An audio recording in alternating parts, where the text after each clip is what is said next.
wanted to welcome you here for the Paternal Suit. How many of you were here last night for the opening? And so we have this painting here by Wolfgang Oud, who is a Dutch woman artist who was married to a sea captain, Dutch sea captain, and was working out in New Amsterdam and traded pure. I think to talk about the obsession, you have to talk about my parents' divorce and the missing father. I started drawing naked ladies tied up, which is shown in the little movie that's over there. As a result of that, and I realized in my 20s I was, keeping the mother tied up so she wouldn't leave. I think there was also a shock element in that that father image, father figure, that sort of represented paternal side of society, and I was shocking them with what I did in making this erotic art. So I think that element was always there, and I noticed, even though my stepfather was great and was always there, and I think I was without a father for only probably about a year, actually. So he was always there, and intellectually I owe him an awful lot. But there was still a hole, and I would find myself tearing up at the dumbest films on TV that had to do with fathers and sons. And so when I finally had kids of my own, I traced him down. That was 1998 when that all came about, and I was interested in family history, but he didn't have any. I think I was interested because my sister had traced out my mother's side along with some my stepfather and some other people. There'd been a lot of information gathered on that side of the family, but we knew nothing at all about my father's side of the family. And so, in 2004, when that breakthrough occurred and that New York Times article was found that had 3 of my great-grandparents' names in it, and then within a couple days, Carol Levine started emailing me stuff that she'd discovered, because she's quite a gifted genealogist. It just, it grabbed me sort of by the gut and didn't let go until maybe yesterday, when the show finally opened.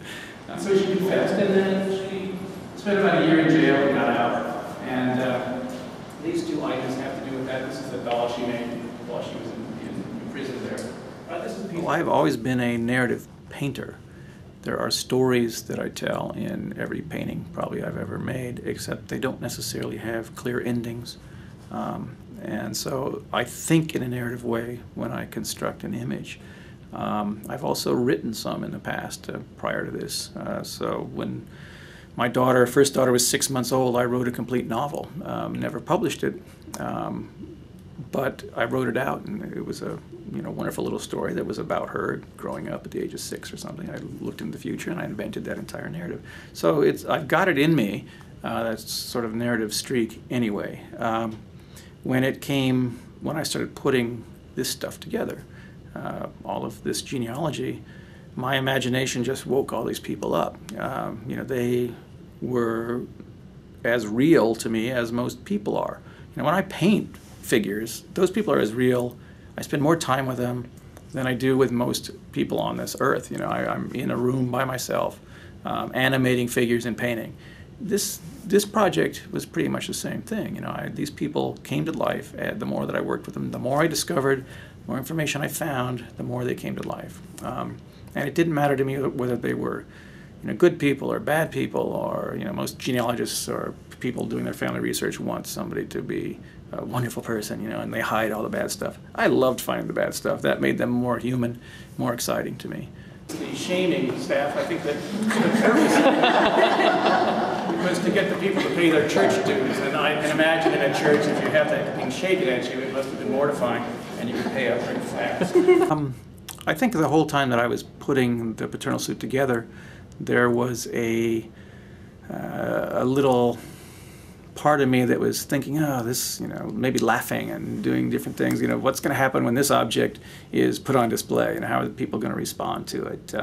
And since much of many of these ancestors were Southern, I always envisioned it in Southern venues as I was thinking this. How is this going to be reacted to in the South?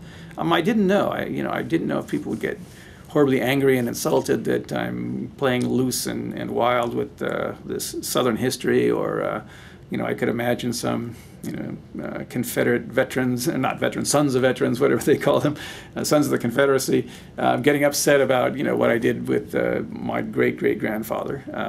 And in fact, I have a distant cousin who was upset with one of my things that I posted online about him. And he's a tour guide in Savannah, but he was, he has a different vision of that general than I believe is true, but it's his family and he wants to have this vision of the general as one thing. So I thought, I thought people might get angry. I didn't find anybody angry. I found people genuinely interested. A few people puzzled, but most of the people that came up to me were more sort of excited by the whole project and enthusiastic about it and understood the deeper implications of it and some of the humor behind it. In the 1830s, after he'd already gone through one wife, she died just after the general here. We'll talk about it a little bit. Sort of think that it's important in, say, the paintings I do as a realist narrative, figure painter, however you want to call me, to get as many balls up in the air juggled as possible. So they do many things. Those things will sit on a wall in somebody's house maybe for 25 years, and I think they should engage the viewer for that period of time. A lot of art today does just one thing. I think there were thoughts in the modernist era that art should have no content. It should just be this abstract object, or it should just be conceptual and not have any body to it.